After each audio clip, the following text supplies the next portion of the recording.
Assalamualaikum. Mari kita simak tausiah dari Ustadz Rifki Jakfar Talib tentang mengenali jalan kemudahan. Assalamualaikum warahmatullahi wabarakatuh. Puji dan syukur alhamdulillah kita haturkan kepada Allah atas limpahan nikmat yang Allah karuniakan kepada kita, sehingga di malam hari ini, pada malam yang ke-17 di bulan Rajab tahun 1443 Hijriah, kita dipertemukan Allah dalam majlis yang mulia ini dalam rangka menambah ilmu tentang agama Allah.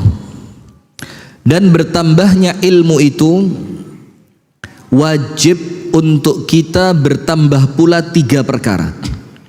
Ini penting. Jadi hadirin sekalian, orang yang bertambah ilmunya kemudian tidak bertambah untuknya 3 perkara, maka ilmu itu yadhurru wala yanfa'.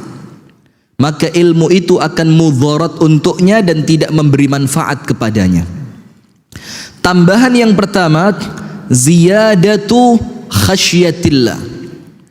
Semakin bertambahnya ilmu, semakin bertambah pula rasa takutnya dia kepada Allah. Yang kedua, ziyadatul amal. Semakin dia berilmu, amalannya semakin bertambah. Dan yang ketiga, dia akan muncul dengan bertambahnya ilmu al-akhlaqul karimah, budi pekerti yang luhur. Maka setiap kita duduk di majelis taklim semacam ini, setiap kita menyaksikan siaran televisi semacam ini, maka kita bertanya pada diri kita masing-masing, apakah bertambahnya ilmu menambahkan rasa takut saya kepada Allah atau tidak? Apakah bertambahnya ilmu ini menjadikan bertambah pula amal saya atau tidak? Apakah dengan bertambahnya ilmu ini akan menjadikan saya semakin mulia akhlaknya atau semakin buruk? Apabila semakin bertambah baik maka beruntung, dan apabila semakin buruk maka wal Qur'anu hujjatun alaik. Ilmu itu justru akan menuntut kita kelak di hadapan Allah. Maka disebutkan di dalam hadis yang sahih, la tazulu qadama 'abdin yaumal qiyamati hatta yus'ala an arba'. Kaki kita semua nanti, semua kaki kita ini tidak akan melangkah dan selesai urusannya pada hari kiamat kecuali setelah kita menjawab di hadapan Allah 4 pertanyaan. Maka enaknya pertanyaan akhirat itu oleh Allah pertanyaannya dikasih bocoran. Sudah dikasih bocoran, jawabnya masih susah. Coba pertanyaan alam kubur apa? Siapa Tuhanmu, siapa nabimu, apa kiblatmu, apa kitabmu, kan begitu. Itu pun masih banyak yang belum bisa jawab. Nah, pertanyaan di akhirat ini yang kaki kita tidak akan melangkah sampai kita menyelesaikannya itu 4. Nomor 1, an syababihi fima ablah. Usia mudanya digunakan untuk apa dan dihabiskan kemana? Muda itu mulai akil baligh sampai umur 40. Itu sama Allah ditanya secara khusus, mudamu kemana, usiamu engkau gunakan untuk apa? Yang kedua, wa an umrihi fima afna. Umur secara keseluruhan sampai meninggal dunia dimanfaatkan untuk apa? Dan yang ketiga, wa an malihi min aina iktasabah wa fima anfaqah. Harta ditanya 2. Dapatnya dari mana dan keluarnya kemana? Maka harta itu rumusnya cuma 2, tidak ada 3. Apa itu?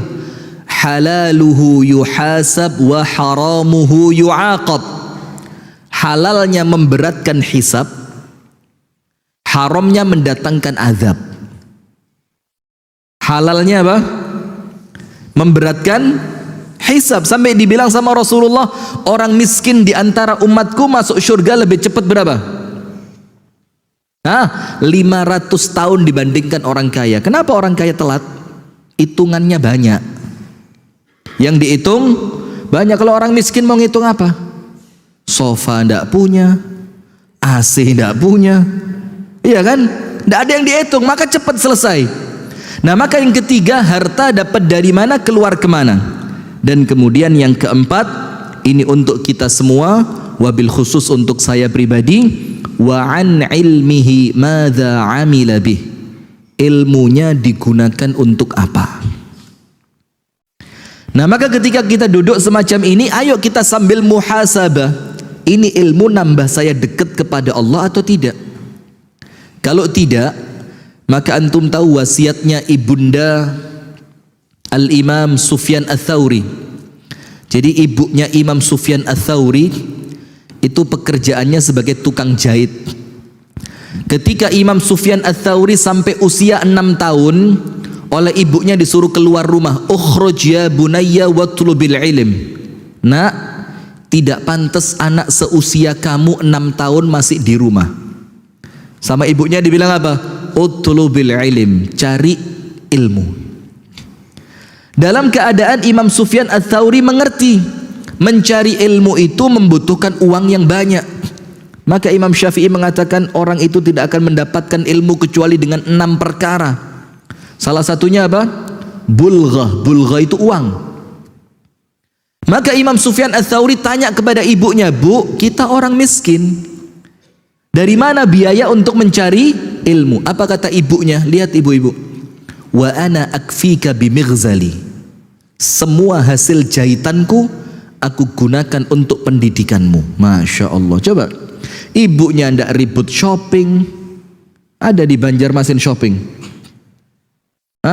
Ndak ribut ganti gamis baru, ndak ribut ganti suami baru, ndak ribut ganti pengen kuliner ke sana, pengen lah. Karena apa? Investasi terbesar itu pada anak-anak kita. Betul ndak?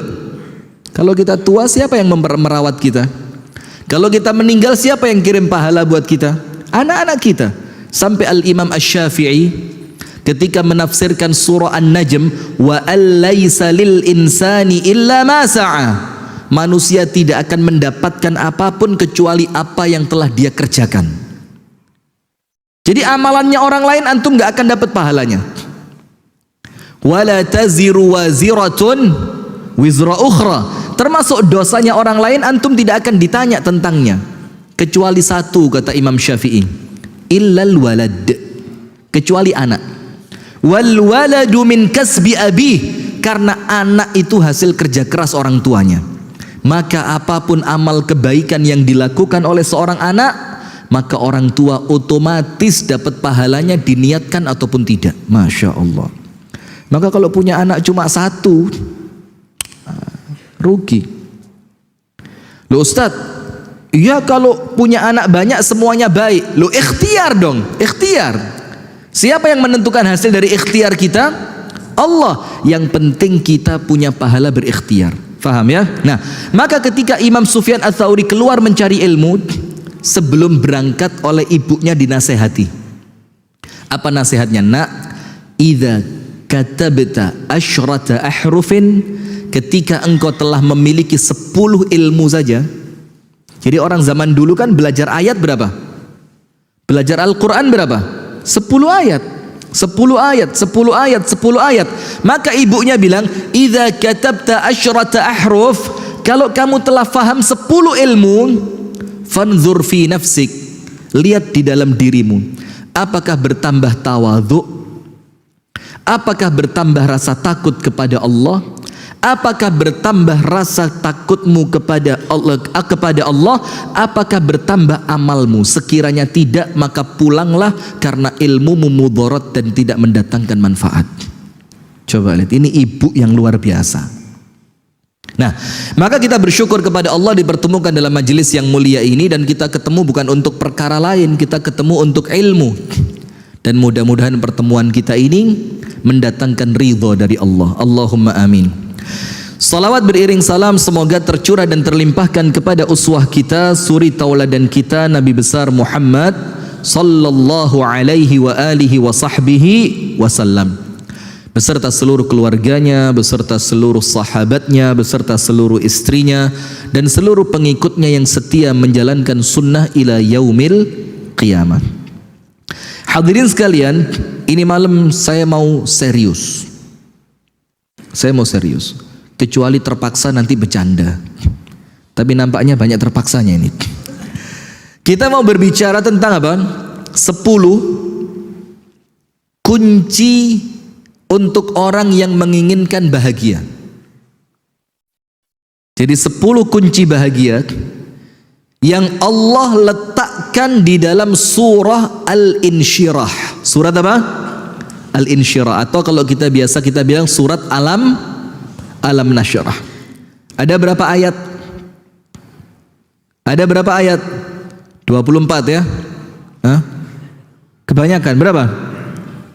Antum Alam Nasyrah aja masih khilaf loh ya. Ini urusan Alam Nasyrah aja khilafiyah loh ini.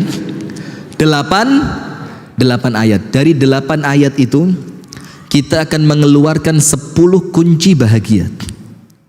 Dan setiap orang yang memahaminya, mengamalkannya, mustahil dia tidak bahagia. Artinya dia pasti bahagia.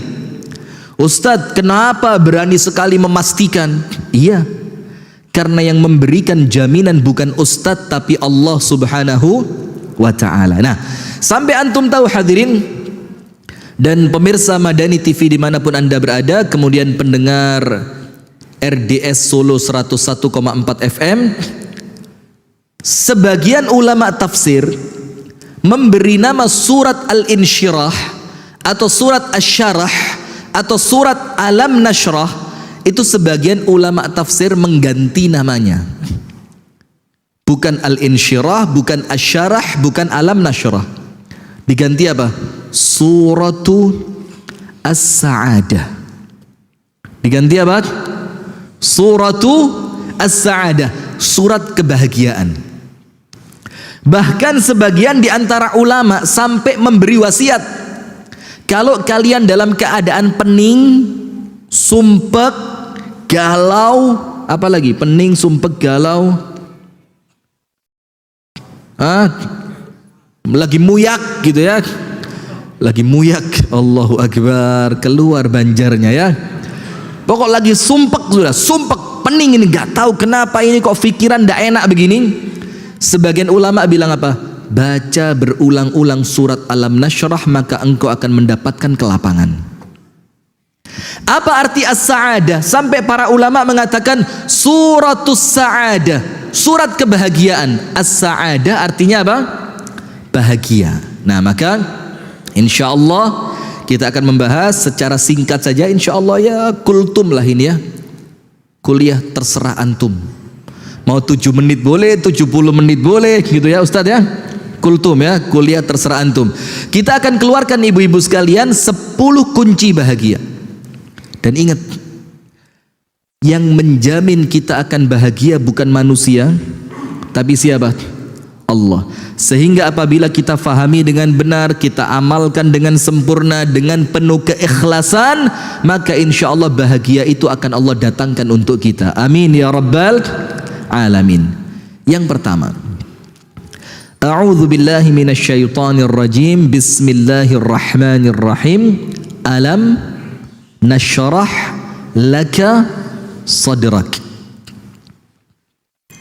Pada ayat yang pertama, para ulama mengatakan di sini ada 2 kunci bahagia. Dan keduanya itu adalah pondasi. Keduanya apa? Pondasi. Dasarnya bahagia pada ayat pertama dan 2 kunci ini. Ketika 2 kunci yang pertama antum salah dalam pemahamannya, maka nanti nomor 3, 4, 5, 6, 7, 8, 9, 10 antum tidak akan sukses. Tapi ketika kunci yang pertama dan kunci yang kedua antum memahami dengan sempurna, maka nomor 3, 4, 5, 6, 7, 8, 9, 10 itu akan ngikut saja di belakangnya.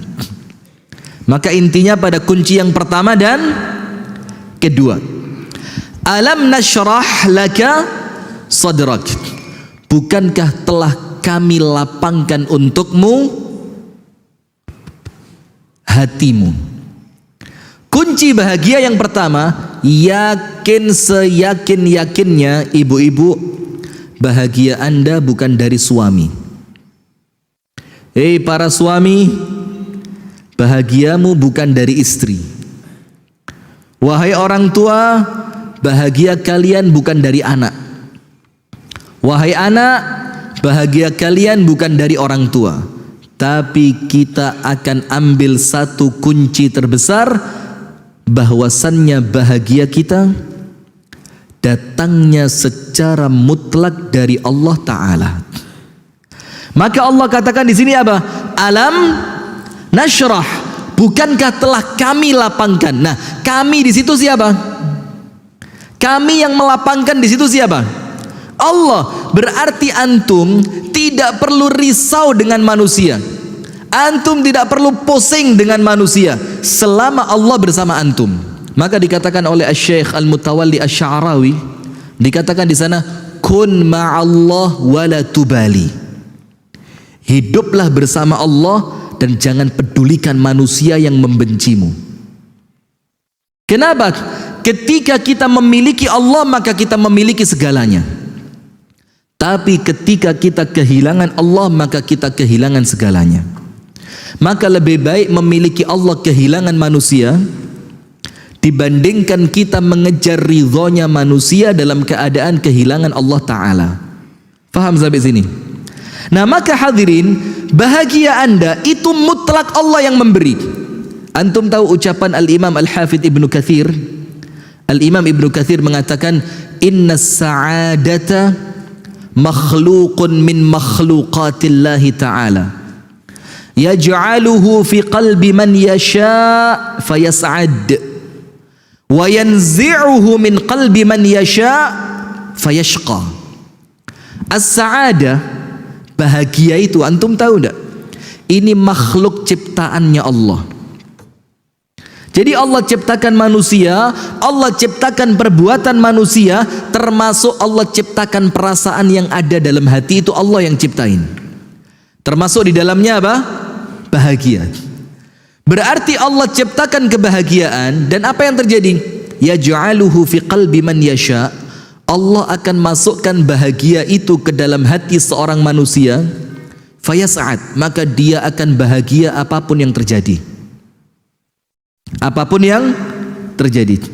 Mau tak kasih cerita? Nabi Yusuf alaihi salam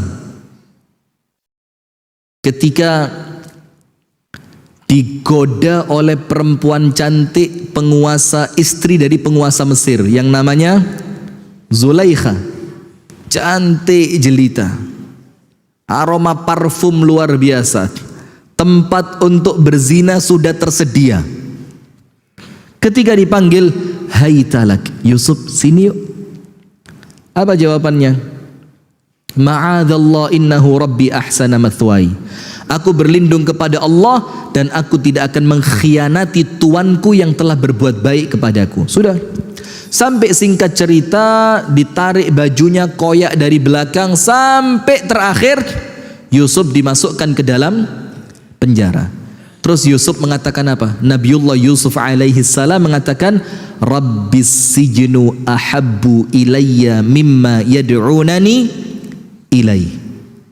Ya Allah, penjara itu lebih hamba cintai dibandingkan mengikuti apa yang diinginkan oleh perempuan itu. Sekarang jujur, laki-laki, perempuan diem. Jawab, enak masuk penjara atau enak tidur bareng perempuan? Jawab, nggak usah basa-basi. Enak masuk penjara atau tidur didampingi perempuan? Perempuan. Sekarang kita mau tahu apa rahasianya Nabi Yusuf. Kenapa dia sampai berani mengucapkan Rabbis sijnu ahabbu ilai? Ya Allah, penjara lebih aku cintai, penjara lebih nikmat dibandingkan aku berduaan dengan perempuan itu. Karena apa? Karena Allah memasukkan bahagia ke dalam hatinya Nabi Yusuf. Maka bukan tempat yang menjadikan kita bahagia, Bukan siapa yang menemani kita yang menjadikan kita bahagia, tapi antum sedang bersama siapa? Ketika antum bersama Allah, dimanapun antum berada, apapun yang terjadi, maka Allah akan berikan kepada antum makhluk yang namanya sa'adah. Wa yanzi'uhu min qalbi man yasha' fayashqa. Hati-hati. Tapi makhluk yang namanya bahagia ini Allah bisa cabut dari hati seorang manusia, maka dia pasti sengsara. Walaupun kaya raya, walaupun jabatannya tinggi, walaupun terkenal, apalagi walaupun apa? Walaupun apa lagi, Pak Ustadz? Walaupun dia ustadz, walaupun istrinya ustadz, ketika itu makhluk yang namanya bahagia Allah cabut, dia tidak akan mutlak pernah bahagia. Kenapa? Karena Allah pencipta bahagia telah mencabut kebahagiaan itu dari hati seorang hamba. Maka ingat, berarti ketika antum ingin bahagia, jangan fokus pada dunia tapi fokus pada Allah Ta'ala. Jangan fokus mencari ridhonya manusia, tapi carilah ridhonya Allah. Jangan sibuk dengan pandangan manusia, tapi sibukkan memperbaiki diri di hadapan pandangan Allah Ta'ala. Di dalam surah An-Najm Allah Ta'ala berfirman apa? Wa annahu huwa adhaka wa abka. Dan dialah Allah, wa annahu, dia. Ditambahi huwa, dhamir munfasil, dia. Jadi dua kali. Dan sesungguhnya dialah Allah, dan hanya dia, adhaka, yang menjadikan sebagian kalian tertawa, wa abka, dan menjadikan yang lain menangis. Siapa yang bikin? Allah. Maka poin pertama, yakin, masukin dalam hati, maka urusan hidup antum lancar, tenang, bahagia. Bahwa bahagia antum di tangan siapa? Allah. Itu poin pertama. Poin yang kedua, alam nashrah laka sadrak. Ingat, ketika Allah Ta'ala akan membahagiakan Nabi besar Muhammad sallallahu alaihi wasallam, dan kami lapangkan untukmu dadamu. Dada di sini artinya apa? Hatimu. Sekarang lihat hadirin, rumahnya Rasulullah luas atau sempit? Luas atau sempit? Sempit. Berarti yang Allah lapangkan bukan rumahnya tapi hatinya. Yang kedua, urusan rezeki untuk makanannya Nabi Muhammad luas atau sempit? Sempit. Bahkan istri Rasulullah mengatakan, sampai 3 kali bulan keluar di rumah kami tidak ada makanan. Coba antum bayangin, rumahnya Rasul, tapi tidak ada orang yang lebih bahagia dibandingkan Rasul dan semua istrinya.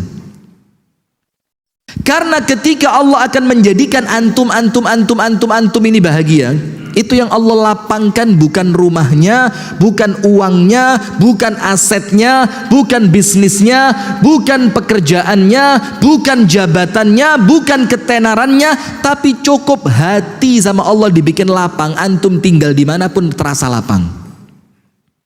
Betapa banyak cerita yang kita dapatkan, orang kaya raya mati bunuh diri. Pernah dengar?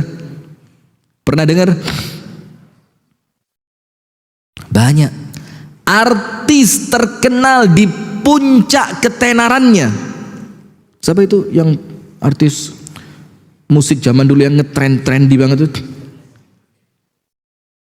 Bukan, apa? Yang rock itu. Yang feminis dia, laki tapi dandannya kayak cewek itu. Michael Jackson, la haula wala quwata illa billah. Yang itu yang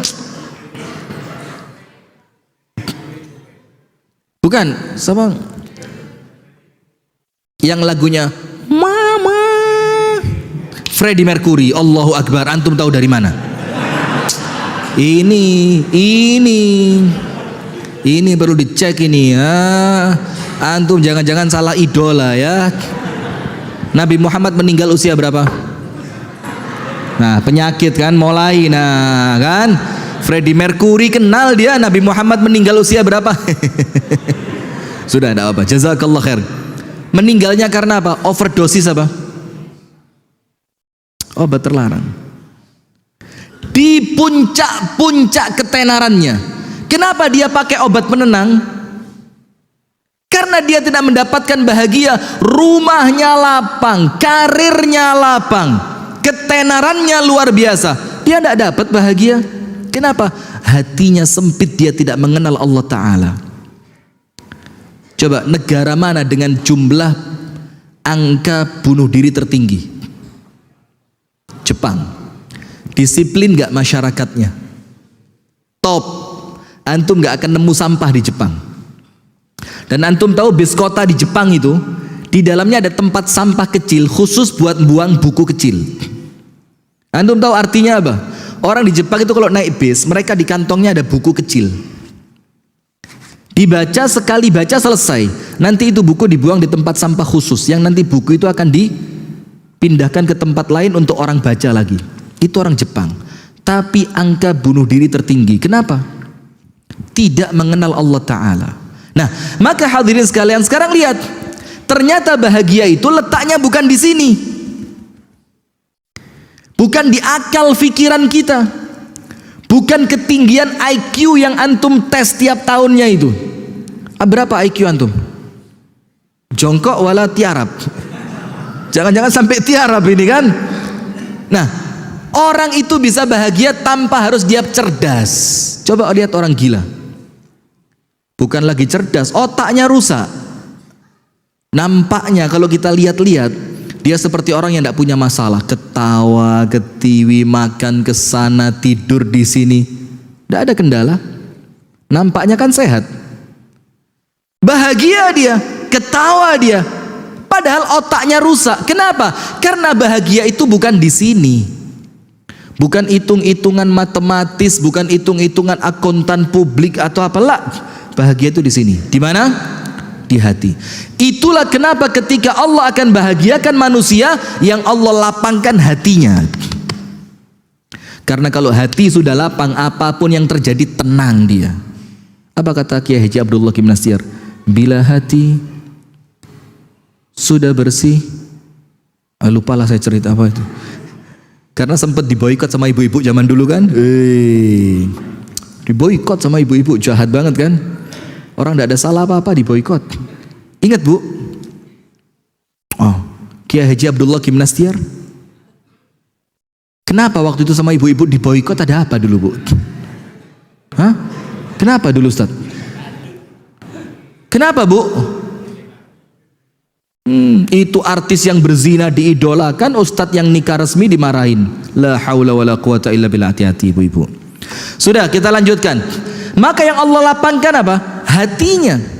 Itulah kenapa antum tahu, ala bidzikrillahi tatma'innul qulub.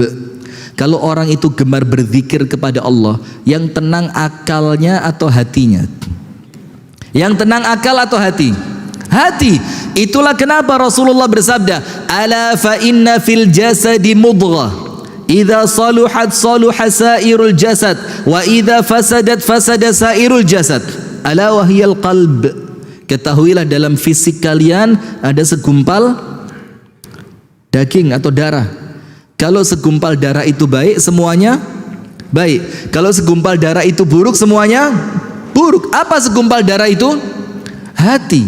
Nah, maka hadirin sekalian, saya mau tanya sekarang, kenapa Allah tidak meletakkan kebahagiaan itu di dalam kekayaan? Kenapa? Jawab. Yang miskin-miskin ya. Kenapa Allah tidak letakkan bahagia di dalam kekayaan? Isya. Berhak? Bagus, satu. Layak dapat dua.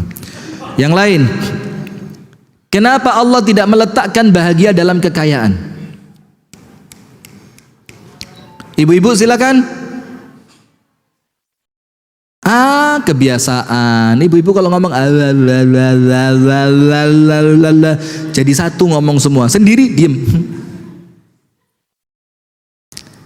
Itulah kenapa perempuan ini mesti butuh teman ya. Nah sudah, karena apabila Allah letakkan bahagia di dalam kekayaan, artinya Allah tidak adil. Kenapa? Karena tidak semua orang kaya. Kenapa Allah tidak meletakkan kebahagiaan di dalam kecerdasan? Karena ketika Allah letakkan di dalam kecerdasan, artinya Allah tidak adil. Karena tidak semua orang punya akal yang cerdas. Tapi coba, semua orang punya hati? Punya. Maka ketika semua orang punya hati, maka semuanya layak dan bisa bahagia. Tidak harus kaya, tidak harus cerdas, tidak harus terkenal, tidak harus tenar, tidak harus punya jabatan. Khusus yang penting antum punya hati, antum berhak bahagia. Nah, maka itulah kenapa hadirin, kalau hati itu sedang kotor, dia tidak akan bisa merasakan kenikmatan yang paling nikmat sekalipun. Antum pernah dengar ucapan para ulama enggak? Antara ahli maksiat dan ahli taat itu ketika menikmati suatu keindahan, maka akan lebih terasa indah untuk ahli taat dibanding ahli maksiat. Misalkan ada ahli maksiat dan ahli taat yang datang ke kota wisata Batu di Jawa Timur sana. Keren. Belum pernah sana? Belum pernah? Insya Allah segera ya. Amin ya rabbal alamin. Nanti kita nyewa kereta odong-odong itu, kasih bendera Masjid Ami Abdullah, Banjarmasin, Kalimantan Selatan. Nggak tahu sampai di Jawanya kapan, nggak tahu. Entah sudah kiamat atau belum kiamat sudah. Sudah ada pegunungan indah, ada pemandangan indah, ada cuaca yang sejuk, ada buah-buahan segar. Itu ketika yang menikmati ahli maksiat, itu keindahan Allah tidak rela dinikmati oleh orang yang ahli maksiat. Dia tidak akan memberikan keindahannya untuk ahli maksiat. Dia tidak akan rela bagaimana keindahan itu dinikmati oleh orang yang tidak layak mendapatkannya. Tapi ketika yang duduk ahli taat, itu indahnya gunung semakin indah, itu sejuknya udara semakin indah, itu indahnya buah-buahan semakin nikmat. Kenapa? Karena Allah meletakkan keindahan itu untuk hati-hati yang bersih, untuk hati yang bersih. Sudah Isya. Baik ya, kita azan Isya dulu. InsyaAllah kita akan lanjutkan ba'da azan Isya. Kepada pemirsa Madani TV dimanapun anda berada, dan kepada pendengar RDS Solo 101,4 FM, jangan kemana-mana, kita akan kembali setelah kumandang azan Isya.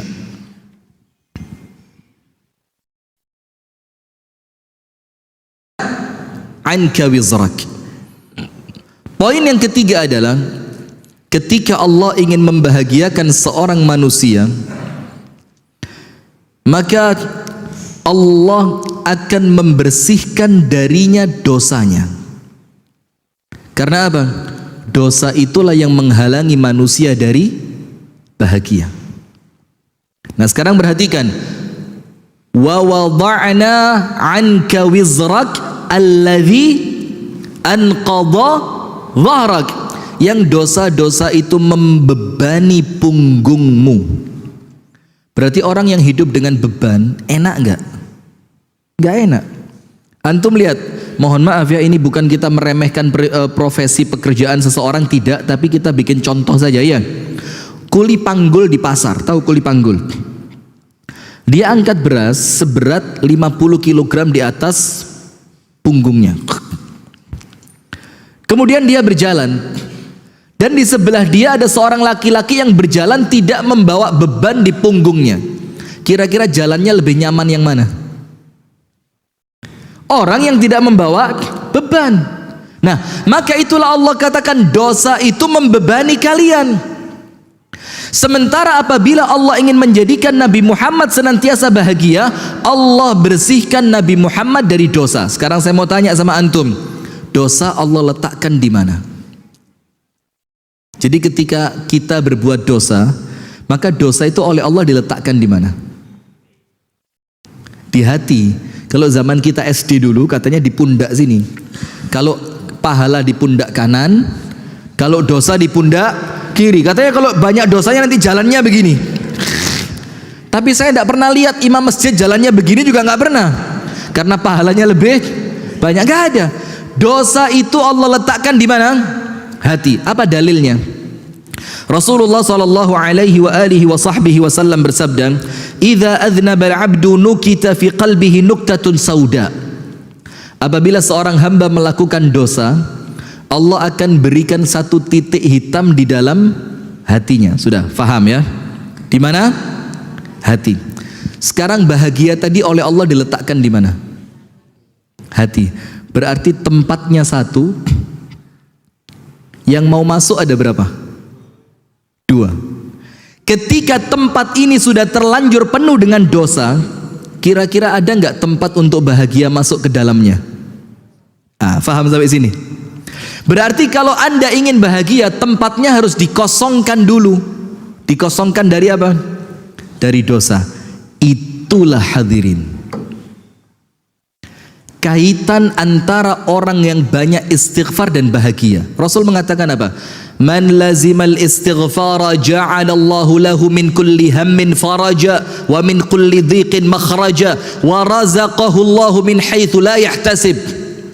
Orang yang melazimkan beristighfar tidak pernah berhenti istighfar. Allah kasih 3.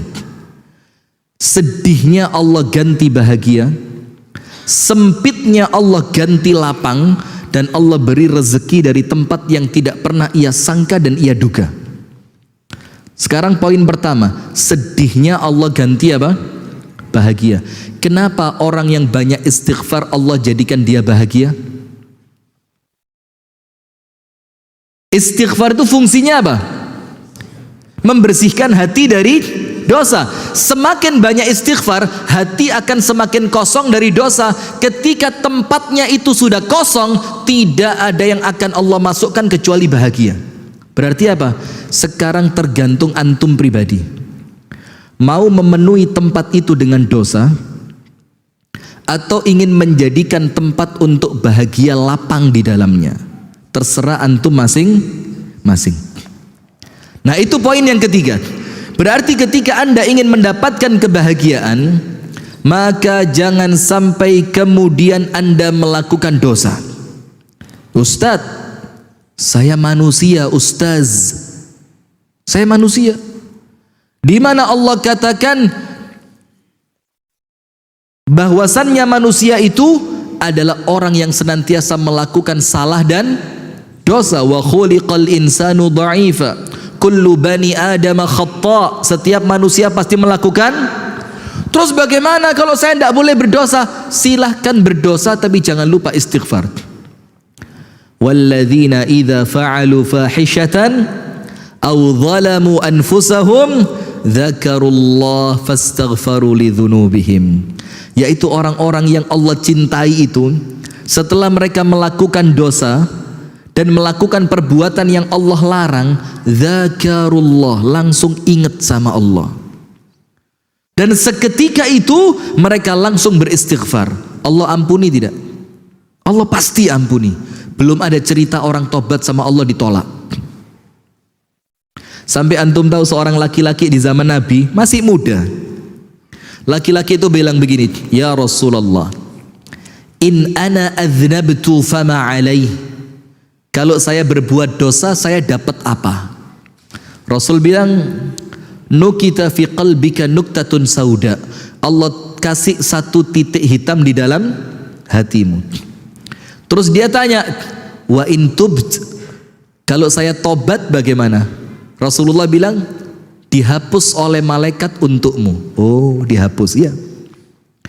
Kalau setelah dihapus aku berdosa lagi, apa Rasul katakan? Ditulis lagi oleh malaikat satu titik hitam. Ya Rasul, setelah ditulis untuk yang kedua kali, saya tobat lagi. Apa kata Rasulullah? Ya dihapus lagi. Setelah dihapus yang kedua, saya berdosa untuk yang ketiga kalinya. Apa Rasul katakan? Ya ditulis lagi satu titik hitam. Tapi ya Rasul, setelah berdosa yang ketiga, saya tobat lagi. Apa Rasul katakan? Ya dihapus lagi. Dia tanya lagi, setelah dihapus yang ketiga, sampai tidak berhenti. Akhirnya Rasulullah katakan apa? Wallahu la yamallu hatta tamallu. Allah tidak pernah bosan mengampuni kalian sampai kalian berhenti minta ampun. Subhanallah, lihat. Nah, maka artinya karena kita ini manusia yang tidak pernah luput dari dosa, dan kita ngerti semakin banyak dosa semakin susah bahagia, maka dosanya diimbangi dengan apa? Istighfar. Ittaqillaha haitsuma kunt wa atbi'is sayyi'atal hasanata tamhuha wa khaliqin nasa bi khuluqin hasanin. Betul enggak? Bertakwalah kamu kepada Allah dimanapun kamu berada, dan iringi perbuatan buruk dengan perbuatan baik sebagai penghapusnya. Apa kata para ulama perbuatan baik yang menghapus perbuatan buruk? Istri dari mana? Aduh susah, aduh. Tolong saya lagi fokus, jangan diganggu. Apa perbuatan baik yang bisa menghapus dosa dari perbuatan buruk? Istighfar. Dan antum jangan kecil hati, memang dalam kitab Ibnu Qayyim Al-Jauziyah, Talbis Iblis, itu setan membisikkan ke telinganya orang yang berdosa, kamu jahat, kamu kotor, kamu hina, kamu tidak layak diampuni sama Allah. Itu setan bisikin. Tujuannya apa? Supaya antum terhindar dari istighfar. Karena setan tahu ketika antum istighfar, Allah tidak akan untuk tidak mengampuni, pasti diampuni. Itu poin yang keberapa? 3. Tempatnya 1 bernama hati, yang ingin masuk berapa? 2. Maka tergantung antum, mau banyak porsi dosanya atau lebih banyak porsi tempat untuk bahagia. Maka rumah tangga yang paling bahagia adalah rumah tangga orang yang taat kepada Allah. Hatta tidak punya mobil, hatta rumahnya ngontrak, ataupun masih tinggal di perumahan Mertua Indah. Ada di sini ya, PMI, RMI, Rumah Mertua Indah, atau PMI, Pondok Mertua Indah. Hatta di rumah mertua, kalau dia orang yang ibadah pasti bahagia. Tapi lihat, rumah tangga yang paling nyesek itu apa? Rumah tangga yang paling menyedihkan. Walaupun fasilitas dia punya, walaupun rumah mewah dia tinggali, walaupun mobil mewah dia naiki, tapi ketika rumah tangga itu rumah tangga yang penuh dengan kemaksiatan dan dosa, Allah tidak akan izinkan bahagia masuk ke dalam rumah itu. Na'udzubillah min dzalik. Yang keempat, wa rafa'na laka dzikrak. Arti awalnya ayat ini, kami tinggikan untukmu wahai Muhammad penyebutan namamu. Jadi nama Nabi besar Muhammad sallallahu alaihi wasallam itu oleh Allah diapain? Ditinggikan. Dengan apa? Tidaklah disebut nama Allah kecuali di sana disebut nama Rasulullah sallallahu alaihi wasallam. Coba, asyhadu an la ilaha illallah, cukup sampai situ? Tidak cukup. Dilengkapi dengan apa? Wa asyhadu anna Muhammadan Rasulullah. Setiap nama Allah disebut, nama Nabi Muhammad disebut. Untuk bahagia, apa yang keempat? Zikrul hasan. Apa zikrul hasan itu? Nama Anda ketika disebut, yang diingat sama orang itu kebaikan. Siapa misalkan? Ustadz Muhammad Fitri, nama antum ya? Ustadz Ahmad Fitri, orang ingat ahli masjid, ahli puasa, ahli Al-Quran. Kira-kira jangankan orangnya, anaknya denger, dia mikir apa? Siapa itu? Bapakku. Padahal orang lain itu ikut merasakan bahagianya. Kenapa? Ketika nama Anda disebut, yang diingat sama orang adalah kebaikan. Tapi coba sebaliknya. Coba sebaliknya. Siapa ya kalau disebut ini susah nih. Somasi. Somasi. Siapa namanya enaknya? Siapa? Presiden, jangan. Astagfirullah. Aduh, cari perkara, dia live ini, Mas. Kenapa? Jangan. Somasi.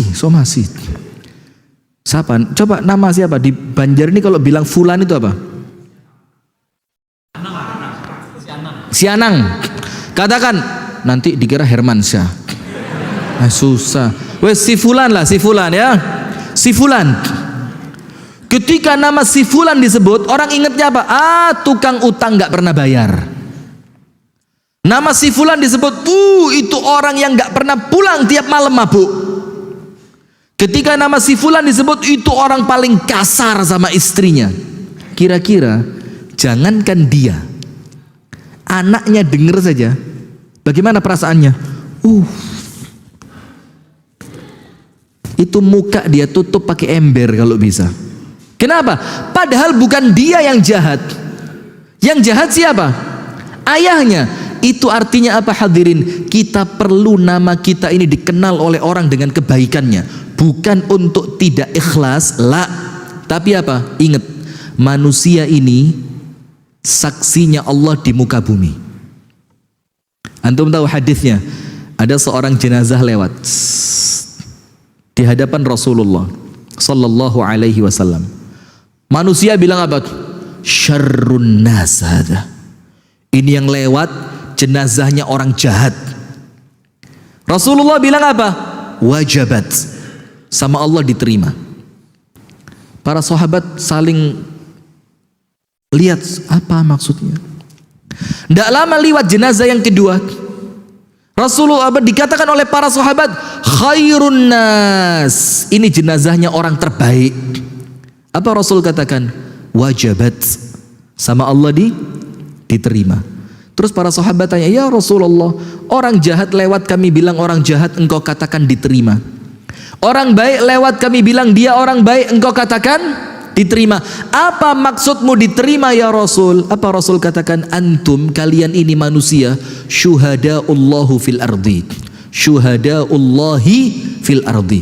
Kalian ini saksinya Allah di muka bumi. Apabila kalian mempersaksikan seseorang itu orang baik, maka sama Allah saksinya diterima. Dan Anda ditulis betul-betul orang baik. Dan sebaliknya, apabila Anda meninggal dan orang itu lisannya jahat untuk Anda, maka persaksian itu pun oleh Allah diterima, Anda ditulis orang jahat. Maka Rasulullah bersabda, idza matal abdu, ketika ada seorang manusia meninggal dunia, kemudian setelah dia meninggal, ada 3 orang yang membicarakan kebaikannya. Rasul bilang apa? Wajabat lahul jannah. Maka itu orang pasti masuk surga. Jadi ketika Anda meninggal misalkan, terus ada 3 orang tetangga yang bilang, aduh ini orang baik, ini orang suka sedekah, ini orang senantiasa senyum sama saya, oh ini orang kalau saya lagi repot dibantu di rumah. 3 orang, tempat Anda adalah surga. Berarti perlu enggak mengimagekan diri kita ini dengan image yang baik? Perlu. Dan sebaliknya, jangan menampakkan diri bangga dengan kejahatannya. Ada orang itu jahat bangga. Tahu orang jahat bangga? Ada orang mabuk, dia bilang, baru sebotol mabuk. Saya 12 botol. Kosong semua, ndak mabuk. Kosong. Jangan bangga. Kenapa? Ketika keburukanmu tersebar, Allah susah untuk mengampuninya. Tahu hadisnya? Rasulullah bilang apa? Kullu ummati mu'afan illal mujahirin. Semua di antara umatku oleh Allah dosanya diampuni. Allahu Akbar. Semua umatnya Nabi Muhammad dosanya sama Allah diampuni. Kecuali 1. Illal mujahirin. Kecuali orang yang berbuat dosa terang-terangan. Para sahabat tanya, bagaimana terang-terangan dalam berdosa itu? Rasul jawab apa? Ada seorang laki-laki berbuat keburukan di malam hari, keesokan harinya oleh Allah ditutup dari pandangan manusia, dia sendiri yang cerita. Tadi malam, sebelah sana keren, barang baru. Coba, orang tidak tahu, oleh Allah ditutup, dia sendiri yang bongkar. Apa kata Rasul? Model begini sama Allah tidak akan diampuni. Coba, Maka yang keempat, apabila Anda ingin bahagia, hiasi diri Anda dengan kebaikan, ikhlas untuk siapa? Allah. Maka Allah pemilik hati manusia akan menjadikan manusia mencintai Anda. Yang kelima, 6 dan 7 jadi satu. 5, 6, 7. Biar singkat Ustadz ya. Antum nampaknya sudah nuas Ustadz, sudah ngantuk antum. Gimana Ustadz kok ngantuk? Nah, enggak boleh. Oh, belum selesai ya, belum selesai. Atau kepikiran istri? Sudah. 5, 6, 7 jadi satu. Apa itu? Fa inna ma'al usri yusra. Inna ma'al usri yusra. Dua ayat yang sama Allah ulang 2 kali. Saya mau tanya sekarang, apakah pengulangan ayat di dalam Al-Quran menunjukkan makna yang sama? Jadi misalkan ada ayat yang diulang, contoh fabi'ayyi ala'i rabbikuma tukadziban, diulang berapa kali? Berapa kali? 31, 36, 31. Saya coba yang lain lagi, biar saya punya multiple choice begitu. 33, Masya Allah, tambah khilaf lagi nih. Udah daripada salah ya, malu ya. Berulang-ulang. Berulang-ulang. Apakah artinya sama? Tidak. Tidak sama. Karena setiap ayat yang Allah sampaikan pasti memiliki makna. Karena Allah itu anti yang namanya tabdzir. Tabdzir itu apa? Mengulang sesuatu yang tidak ada manfaatnya. Maka sampai para ulama itu menafsirkan satu persatu dari fabi'ayyi ala'i rabbikuma tukadziban. Yang pertama nikmat apa? Yang kedua sampai yang ke-31. Allah sebutkan semua oleh para ulama. Termasuk fa inna ma'al usri yusra, inna ma'al usri yusra. Yang kelima, yakin tidaklah Allah menciptakan kesulitan tanpa kemudahan. Tidak ada. Karena Allah itu apa? Menciptakan segala sesuatu pasti berpasangan. Tidak ada di dunia ini yang Allah ciptakan satu, tidak ada. Semuanya pasangan. Ada siang, ada malam. Ada gelap, ada terang. Ada sulit, ada mudah. Ada kaya, ada miskin. Ada bungas. Bungas lawannya apa? Kada bungas. Coba. Semuanya pasangan. Maka antum yakin tidaklah Allah menciptakan kesulitan kecuali Allah ciptakan juga kemudahan. Yang kelima, berarti ketika kesulitan datang, yang tenang. Allah tidak menciptakan kesulitan ini sendirian, tapi Allah ciptakan pula kemudahan. Yang keenam, Abdullah ibnu Abbas membawakan satu hadis dari Rasulullah. Hadisnya begini, lan yaghlib usrun yusrain. Satu kesulitan tidak akan terkalahkan oleh 2 kemudahan. Maksudnya apa? Angkat tangan yang pernah belajar bahasa Arab. Mana? Ada ibu-ibu belajar bahasa Arab? Pernah belajar bahasa Arab? Ada ma'rifah, ada nakirah, betul enggak? Salah satu ciri isim ma'rifah itu ada alif dan lam. Fungsi ma'rifah, susah, faham gak ini? Fungsi ma'rifah itu menunjukkan apa? Itu ketika diulang berkali-kali maka jumlahnya tetap satu. Itu ma'rifah. Sementara nakirah itu idza takarrarat ta'addadat. Apabila terulang maka jumlahnya bertambah. Ingat ya, kalau ma'rifah terulang berapa kali pun jumlahnya tetap satu. Kalau nakirah terulang maka jumlahnya bertambah. Kesulitan di dalam fa inna ma'al usri yusra, kesulitan itu ma'rifah. Karena ada alif dan lam. Terulang berapa kali? 2. Jumlahnya tetap berapa? 1. Sementara kemudahannya itu nakirah. Allah ulang berapa kali? 2. Berarti jumlahnya 2. Berarti Allah katakan di dalam ayat ini, satu kesulitan Allah ganti dengan 2 kemudahan. Antum tahu Imam Ahmad bin Hanbal? Ulama mazhab itu macam-macam. Imam Malik kaya raya, Imam Syafi'i kaya raya, Imam Ahmad miskin, tidak punya apa-apa. Sampai pernah dengar cerita enggak Imam Ahmad sama tukang roti, tahu? Khabbas. Pernah dengar ceritanya Imam Ahmad sama tukang roti? Itu saking miskinnya Imam Ahmad sampai terusir tidur di masjid. Sama orang enggak boleh tidur di sini. Zaman itu enggak ada Facebook, enggak ada YouTube, orang enggak tahu ini Imam Ahmad ini kan. Belum punya fanpage segala macam. Jadi enggak tahu dia kalau yang diusir siapa? Imam Ahmad, saking miskinnya. Imam Ahmad itu ada satu ciri khas. Apa ciri khasnya? Ketika beliau keluar rumah, wajahnya ceria. Itu artinya di rumah tidak ada makanan.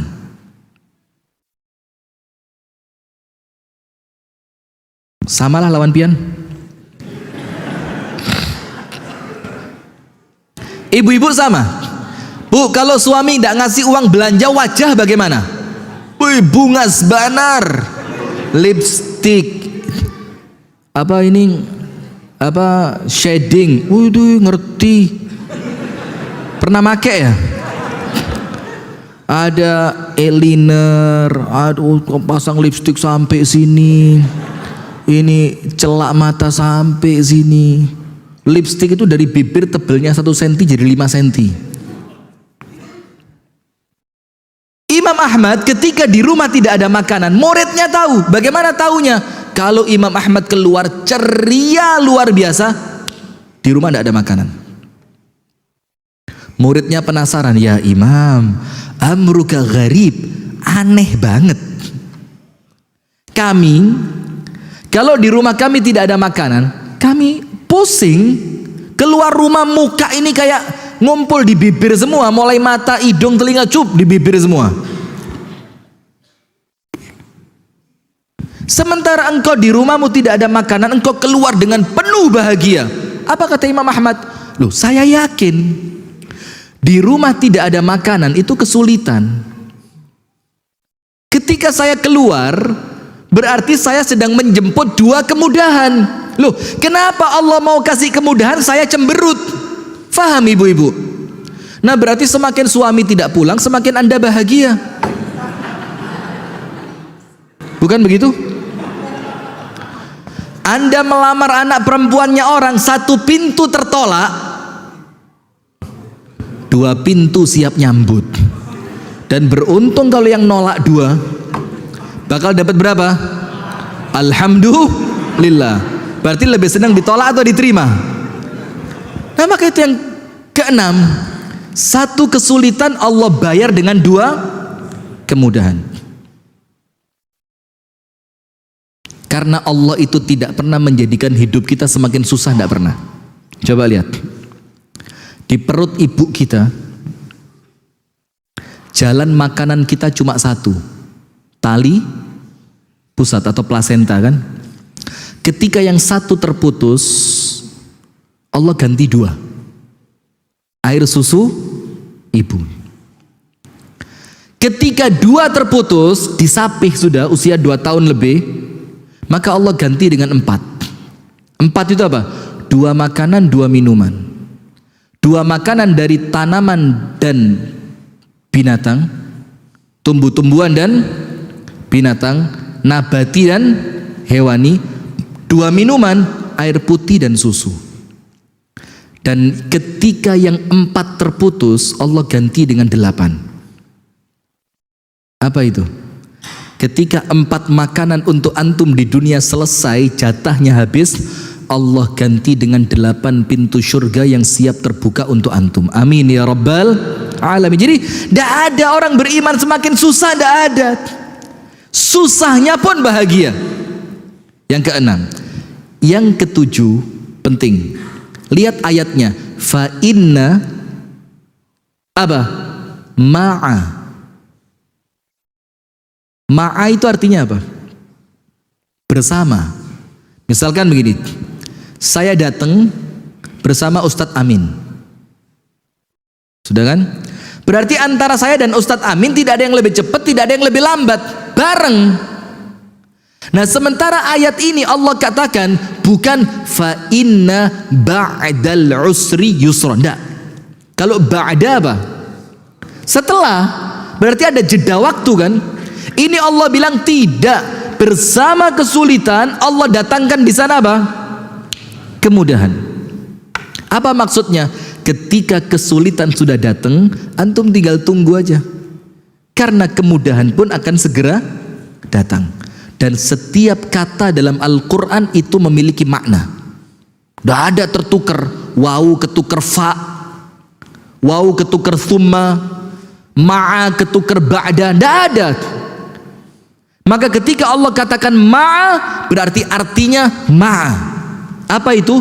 Datangnya kesulitan dibersamai oleh datangnya kemudahan. Sekarang 8, 9, 10.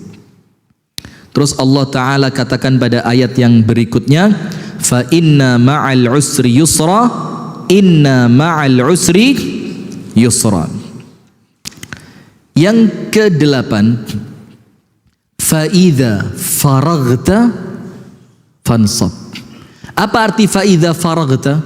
Ketika engkau dalam keadaan kosong. Faragh itu apa? Kosong. Kosong itu apa? Tidak ada aktivitas. Maka orang ketika ingin bahagia, manfaatkan waktu kosongmu untuk kebaikan. Iya enggak? Maka begini, faragh itu kosong. Sekarang lihat, ini jujur ya, semuanya insya Allah sepakat. Pemirsa Madani TV, pendengar RDS Solo, insya Allah semuanya sepakat. Apa itu? Kita ini hadirin berjalan menuju kematian. Iya apa enggak? Ada orang semakin hari semakin panjang umur? Tidak ada. Semakin hari dia menghabiskan apa?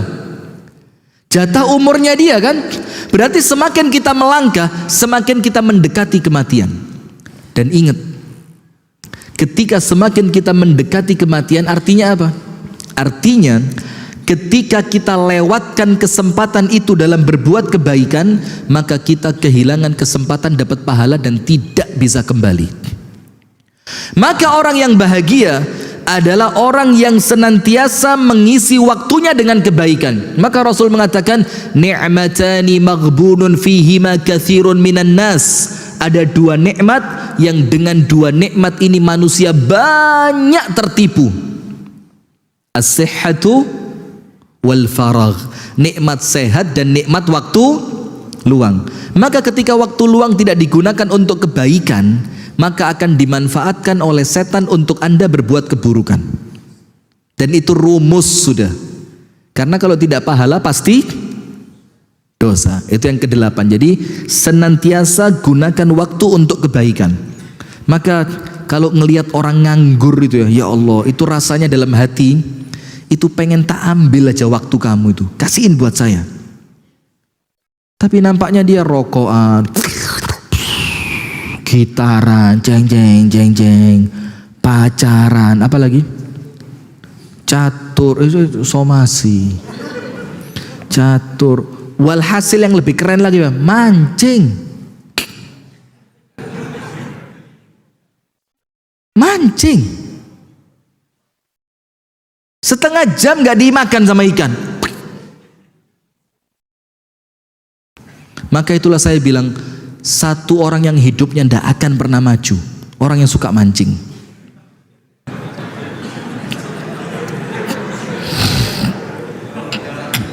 Nah, hobinya orang sini, Masya Allah, pas kena semua. Tidak akan pernah maju hidup antum. Maju nyebur. Maju kenapa? Kecebur. Nah, maka eman waktu ini hadirin. Waktu ini sayang sekali. Yang ke-9. Wa idza faraghta fansab. Apa arti fansab itu? Bersungguh-sungguhlah dalam ibadah. Artinya ketika engkau selesai sholat, zikirlah. Ketika engkau selesai dari satu ibadah, lakukan ibadah berikutnya. Itu arti dari fa'idha faragta fansab. Apabila engkau selesai dalam urusan dakwah, maka ibadahlah untuk Nabi Muhammad.